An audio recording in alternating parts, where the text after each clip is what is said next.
Hi friend, आज मैं आप लोगों को संडे स्पेशल क्लास में कुछ स्लैंग सेट के बारे में बताने जा रहा हूँ। नॉर्मल इतना जानकारी हर इंसान को रहना चाहिए। यदि आप नीट का प्रिपरेशन कर रहे हैं और भविष्य के आप डॉक्टर हैं तो कम से कम मेडिसिन का तो जानकारी ज़रूरी है। और सिंपल इसके बारे में हम आपको ये क्लास स्पेशल प्रोवाइड कर रहे हैं, जिसमें कुछ ना कुछ हम लोग फार्मेसी को देखेंगे, मेडिसिन के यूज को समझेंगे और किस तरह स्लैंग का कहाँ यूज किया जाता है उसको समझेंगे। तो यहाँ सिंपल सबसे फर्स्ट यदि हम आपके सामने डिस्कस करने जा रहे हैं तो NS स्लैंग का डिस्कस करने जा रहे हैं। NS की बात करें तो NS को बोला जाता है नॉर्मल स्लैंग। यदि हम देखें नॉर्मल स्लैंग तो सिंपल हम इस तरह से समझ सकते हैं। ये स्लैंग आपको कुछ इस तरह का दिखेगा कि यदि यहाँ हम देखें तो यहाँ NS लिखा हुआ आपको नज़र आ रहा है कि सिंपल यहाँ NS लिखा हुआ बोतल में आपको नज़र आएगा, जिसमें क्या है तो सिर्फ और सिर्फ सोडियम क्लोराइड पाया जाता है। और यदि हम सोडियम क्लोराइड की बात करें तो सोडियम क्लोराइड उसमें भी यहाँ देखिए आपको लिखा हुआ मिलेगा कि ये 0.9 ग्राम NaCl जो है ये 0.9 ग्राम बताया गया है 100 ml में।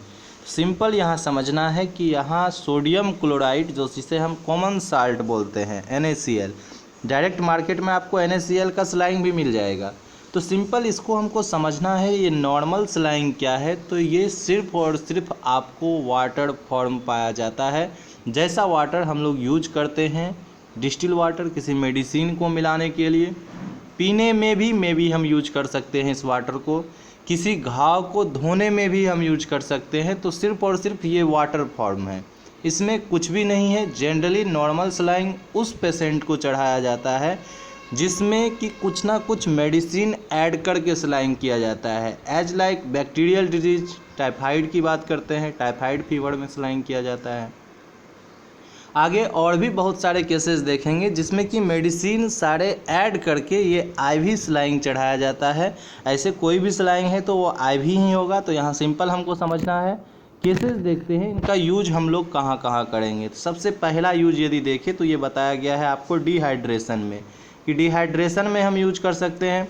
सेकेंड यूज की बात करें तो यहाँ हम वॉशिंग करने में, कि घाव वगैरह जो है उनको धोने में हम लोग यूज करते हैं।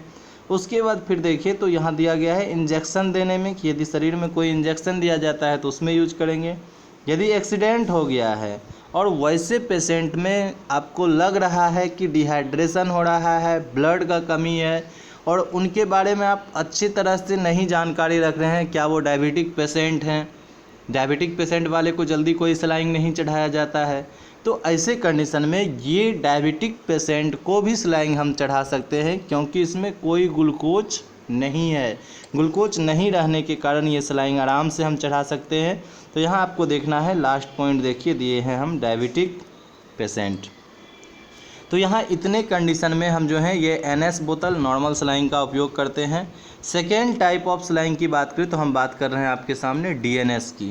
DNS को यदि हम देखें तो DNS को हम इस तरह से समझ सकते हैं कि DNS का फुल फॉर्म यहाँ आपको क्या नज़र आ रहा है तो D को बताया गया है यहाँ पर। यदि देखें तो डेक्स्ट्रोज नॉर्मल स्लैंग से DNS को बताया जाता है। तो ये फुल फॉर्म श्योर आप याद रखिए कि एज ए डॉक्टर यदि आप स्लैंग लिख रहे हैं तो आपको ये याद रहना चाहिए कि ये डेक्स्ट्रोज नॉर्मल स्लैंग है।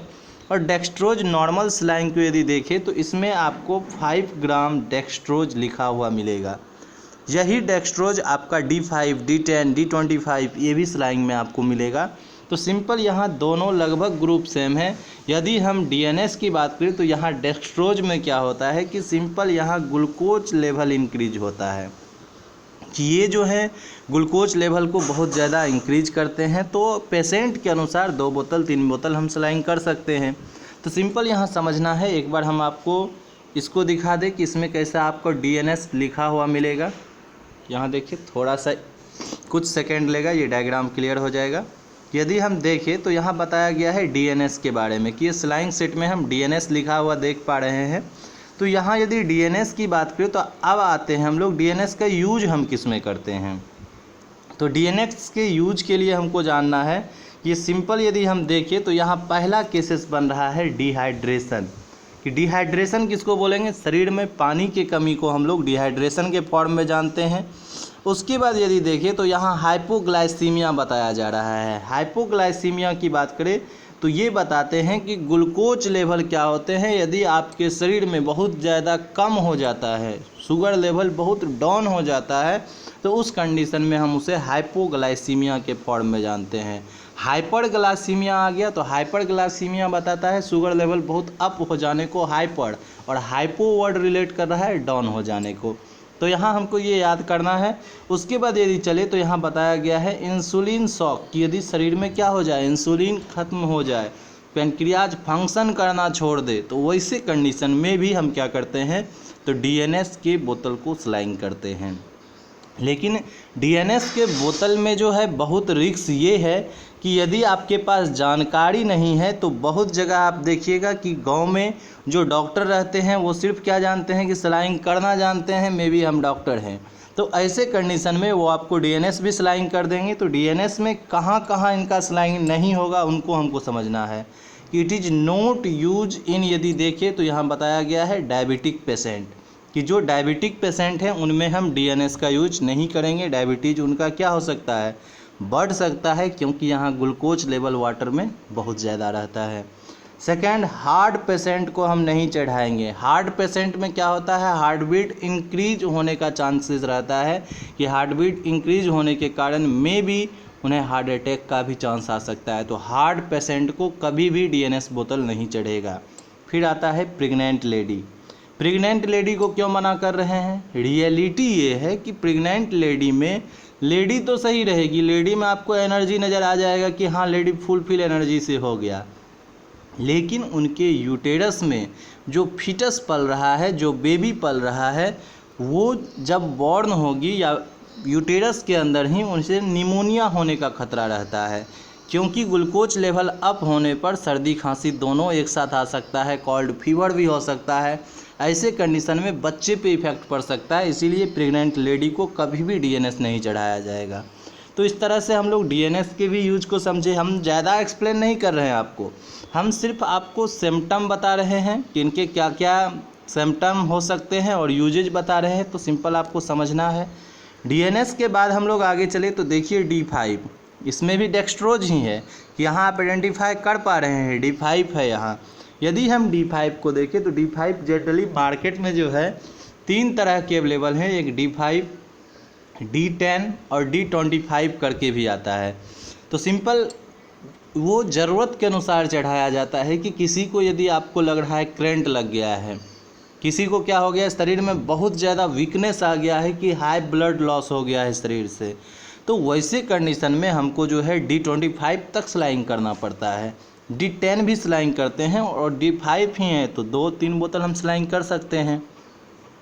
सिंपल यहाँ समझते हैं इनके यूज के बारे में। यदि यूज को देखें तो वेरी वीक पर्सन के लिए हम यहाँ यूज करेंगे किसका, तो D5 का यूज करेंगे। D10 भी यूज कर सकते हैं एज लाइक कभी कभी एनिमल को होता है क्या कि ड्यूरिंग प्रेगनेंसी या फिर एक्सीडेंटल केस में एनिमल यदि बहुत ज़्यादा कमज़ोर नज़र आता है, कि यदि हम वेटनरी ट्रीटमेंट कर रहे हैं, कि इंसान में तो यूज कर ही रहे हैं, यदि वेटनरी ट्रीटमेंट कर रहे हैं, कोई एनिमल है, गाय है, भैंस है, घोड़ा है, कोई यदि बहुत ज़्यादा वीक नज़र आ रहा है, तो वैसे कंडीशन में हम D10 D25 यूज करते हैं स्लाइंग के लिए, और उन्हें क्विक एनर्जी आप प्रोवाइड कर सकते हैं।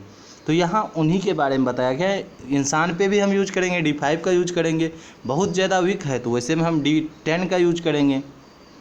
यहाँ बताया गया है वेरी वीक पर्सन के लिए हम लोग इसका उपयोग करते हैं, और किसी को क्या मिले तो इंस्टेंट एनर्जी मिले कि बहुत जल्द उनको एनर्जी का ज़रूरत है, तो वैसे कंडीशन में भी हम क्या कर सकते हैं कि D5 को स्लाइंग कर सकते हैं।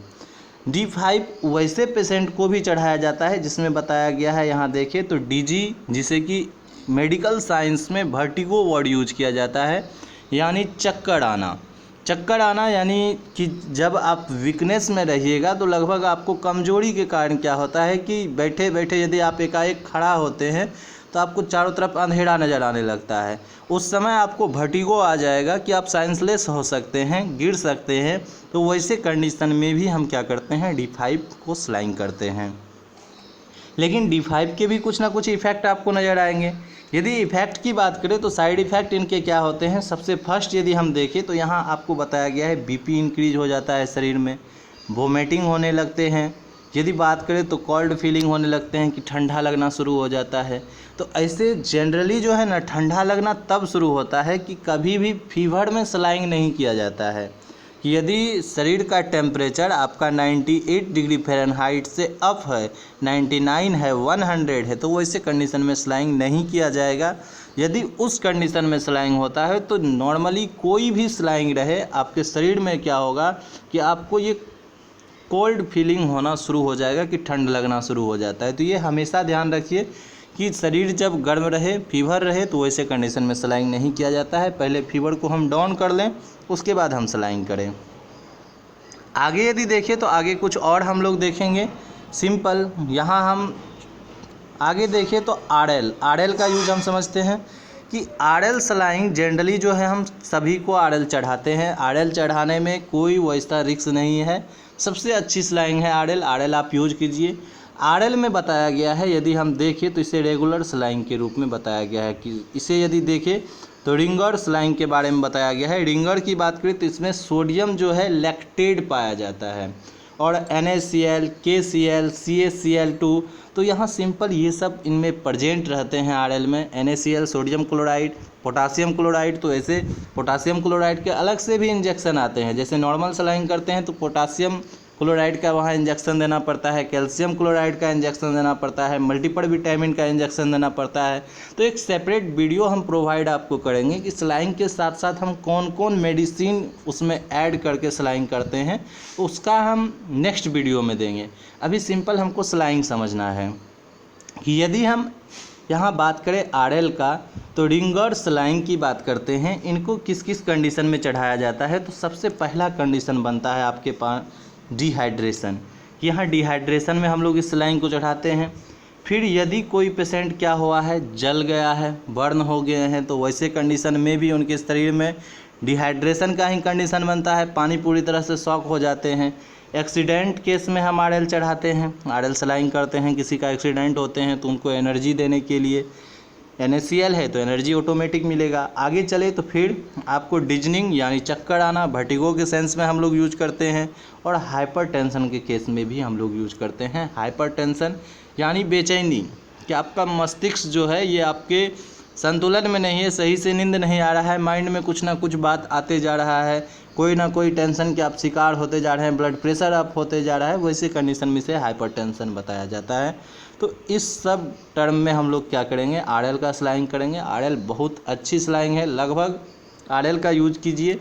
आगे यदि चलते हैं, आगे यहाँ बताया गया है आपको मेनिटॉल सॉल्यूशन को हम लोग समझते हैं। मेनिटॉल सॉल्यूशन की बात करें तो यहाँ समझना है ये ऑस्मेटिक, यदि हम बात करें तो डायूरेटिक बताया जाता है, कि ये क्या करते हैं कि यूरिन लेवल को आपके शरीर में यदि आना कम हो जाता है, यानी पेशाब लगना यदि कम हो जाता है, शरीर में पेशाब बनना कम हो जाता है, तो वैसे कंडीशन में हम ये डायूरेटिक मेडिसिन का यूज करते हैं।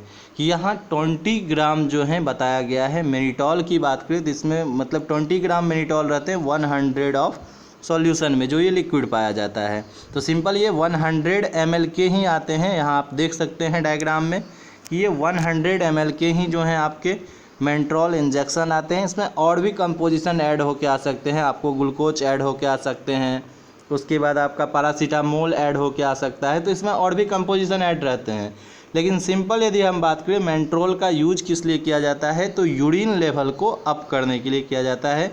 ये हमारे शरीर में वाटर लेवल को इंक्रीज करता है। सेकेंड बात करें तो यूरिन भी बनाता है, वाटर लेवल अप होगा तो यूरिन भी लगेगा, पेशाब ज़्यादा लगेगा आपको। अक्सर अल्ट्रासाउंड जो करते हैं वो क्या करेंगे, आपको यही डायूरेटिक जो है मेडिसिन भी उस समय देते हैं। तो ये भी हम आपको बताएंगे कि इंजेक्शन फॉर्म में भी आते हैं और आपका टेबलेट फॉर्म भी आते हैं। उसका नेक्स्ट वीडियो प्रोवाइड करेंगे जिसमें हम आपको इंजेक्शन और टेबलेट दोनों बताएंगे। फिर यदि देखें तो यहाँ बताया गया है कि डायूरेटिक फॉर्म में उपयोग किया जाता है इसका। यदि पेशाब आना कम हो जाता है तो फिर हमको क्या करना पड़ता है, सलाइन चढ़ाना पड़ता है।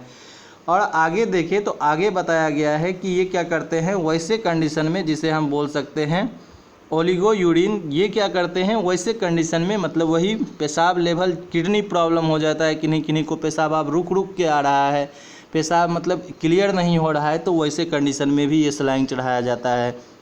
फिर यदि देखिए तो किडनी स्टोन में, यदि किडनी में पत्थर बन गया है तो वैसे कंडीशन में ये चढ़ाया जाता है। उसके बाद फिर आपको दिख रहा है ओडेमा की बात करते हैं। तो ओडेमा क्या बताते हैं, ये स्वॉलिंग को बताते हैं कि शरीर का कोई एक पार्ट में क्या होता है, सूजन आ जाता है।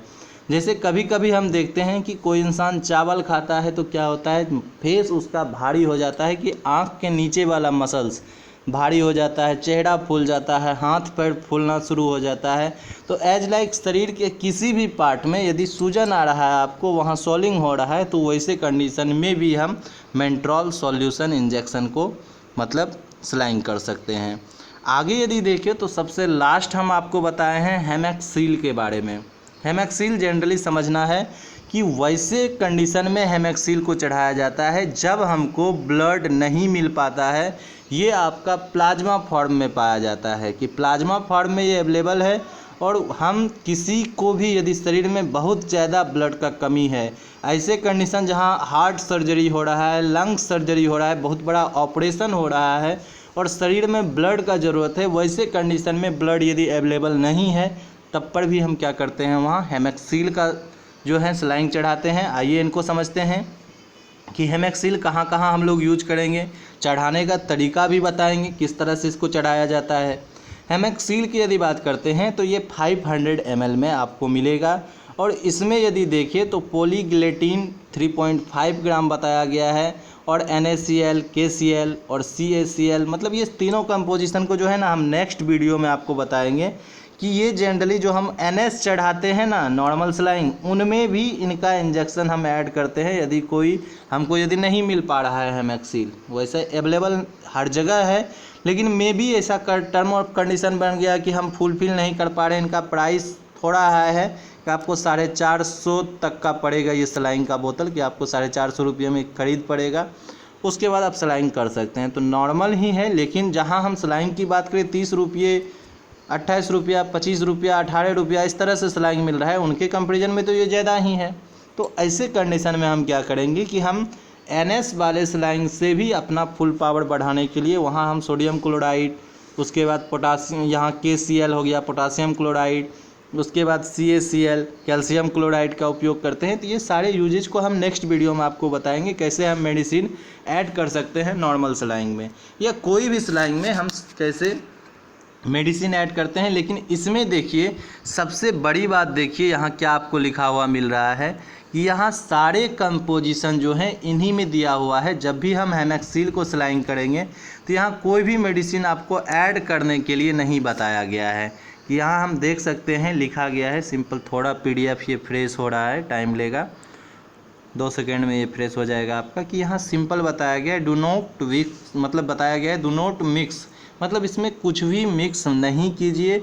यदि हम देखें तो ये क्या करते हैं कि करेक्टेड ब्लड, ये जो है आपके ब्लड फॉर्म में प्लाज्मा है, और ऐसे कंडीशन में हम इसमें कुछ भी यूज नहीं करें, बाहर से कोई मेडिसिन इसमें नहीं मिलाया जाता है। यहाँ तक कि इसमें स्लाइंग सेट भी आपको इसी में दिया जाएगा, हेमेक्सिल में ही। अब आइए इनके यूजेज को जानते हैं, कहाँ कहाँ हम इनका यूज कर सकते हैं। सबसे फर्स्ट यदि देखें तो सबसे फर्स्ट यूज इनका बताया गया है। सबसे फर्स्ट यदि यूज हम देखें, 1 मिनट थोड़ा स्लाइड हम नीचे कर देते हैं, कि सबसे फर्स्ट यदि हम यूज देखें तो हम समझ सकते हैं blood loss due to accident. यदि एक्सीडेंट हुआ है, उनके कारण शरीर में क्या हो गया है कि इंजरी हुआ है, कहीं ना कहीं चोट आया हुआ है, कट गया है, जिसके कारण बहुत ज़्यादा ब्लड यदि शरीर से लॉस हो गया है, तब हम हेमेक्सिल का स्लाइंग करेंगे। फिर बताया गया है during past surgery heart and lungs, कि जब हम क्या करते हैं, सर्जरी करते हैं हार्ट का, लंग्स का, या बहुत बड़ा सर्जरी करने जा रहे हैं, वहाँ ब्लड का ज़रूरत है उनके शरीर में, तो वैसे कंडीशन में हम प्लाज्मा लेवल को अप करने में जो है हेमेक्सिल का स्लाइंग करते हैं। आगे यदि देखें तो बर्न, कोई पेशेंट यदि जल गया है पूरी तरह से, एसिड से जले या फिर गैस सिलेंडर से जले, कोई भी रीज़न हो सकता है कि खाना बनाने गए कुकर ब्लास्ट कर गया, वैसे कंडीशन में भी बर्न पेशेंट को हम हेमेक्सिल चढ़ाएंगे। फिर यदि बात करें शॉक, किसी को इलेक्ट्रिक करंट लग गया है, वैसे पेशेंट एकदम शॉक में पड़े हुए, उनको भी हम हेमेक्सिल चढ़ाएंगे। उसके बाद डिहाइड्रेशन को चढ़ाया जाता है। फिर आपको वोमिटिंग, बहुत ज़्यादा वोमिटिंग हो रहा है, तो वैसे कंडीशन में भी हम हेमेक्सिल चलाते हैं। जनरली किसी को भी यदि शरीर में बहुत ज़्यादा वीकनेस है तब पर भी हम क्या कर सकते हैं, हेमेक्सिल चढ़ा सकते हैं। हम इसका राय देंगे कि, और सिंपल थोड़ा जान लेते हैं इनको चढ़ाया कैसे जाता है। जब हार्ट सर्जरी होता है उस समय सिंपल यहाँ तक देखा जाता है कि 15 से 30 मिनट के अंदर एक सलाइन चढ़ा दिया जाता है, क्योंकि आपके पास ऑक्सीजन अवेलेबल होता है। ऑक्सीजन अवेलेबल होने के कारण जो होते हैं इनके साइड इफ़ेक्ट आपको कुछ नज़र नहीं आएंगे, आप आराम से इनको सलाइन को चढ़ा सकते हैं। लेकिन यदि ऑक्सीजन आपके पास नहीं है तो इस सलाइन को स्लो ही चढ़ाएं, मैक्सिमम 1 सेकेंड में 1 बूंद गिरने दें, इस रफ्तार से आप चढ़ाएं। आरएल की बात करते हैं, आरएल को 1 सेकेंड में 2 से 3 बूंद आप चढ़ा सकते हैं। तो इस रफ्तार से बाकी डीएनएस हो गया, D5 हो गया, तो वही 2-3 बूंद, मतलब 1 सेकेंड में 2 बूंद रफ्तार ही नॉर्मल रहता है सारे सलाइन का। इस तरह हम चढ़ाते हैं। सिर्फ हेमेक्सिल में हमको ध्यान रखना है, बिना ऑक्सीजन का यदि हम चढ़ा रहे हैं तो वही 1 सेकेंड में 1 बूंद ही गिरना चाहिए, इस रफ्तार में हमको चढ़ाना है। थोड़ा टाइम लगेगा, पेशेंट आपका सेफ रहेगा। रफ्तार यदि आप तेज़ करते हैं तो इनके बहुत सारे साइड इफ़ेक्ट आपको देखने को मिल सकते हैं कि आपका हार्ट बीट बढ़ सकता है, आपका ब्लड प्रेशर हाई हो सकता है, आपका पल्स रेट बढ़ जाएगा, आप में ऑक्सीजन की कमी के कारण जो है आपका पल्स रेट इतना इंक्रीज हो जाएगा कि पेशेंट बेचैनी फील करेगा, शरीर में इचिंग प्रॉब्लम आ सकता है। तो सिंपल जब भी आप सलाइन करें तो हेमोक्सिलिन के लिए नॉर्मल स्पीड पर चढ़ाए कि 1 सेकेंड में 1 बूंद, कोई रिस्क नहीं होगा, आराम से ये सलाइन चढ़ता है। तो सिंपल हम छोटा सा आपको जानकारी देने का कोशिश किए हैं। नेक्स्ट वीडियो में हम फिर प्रोवाइड करेंगे आपको कि सलाइन के साथ साथ हम किस किस मेडिसिन को ऐड करके किस तरह से हम ट्रीटमेंट कर सकते हैं, कौन सा डिजीज में कैसा मेडिसिन चलता है। तो एक सीरीज हम प्रोवाइड करेंगे आपको जिसमें सारे मेडिसिन के बारे में हम बताएंगे। तो आज वीडियो हम यहीं तक रखते हैं।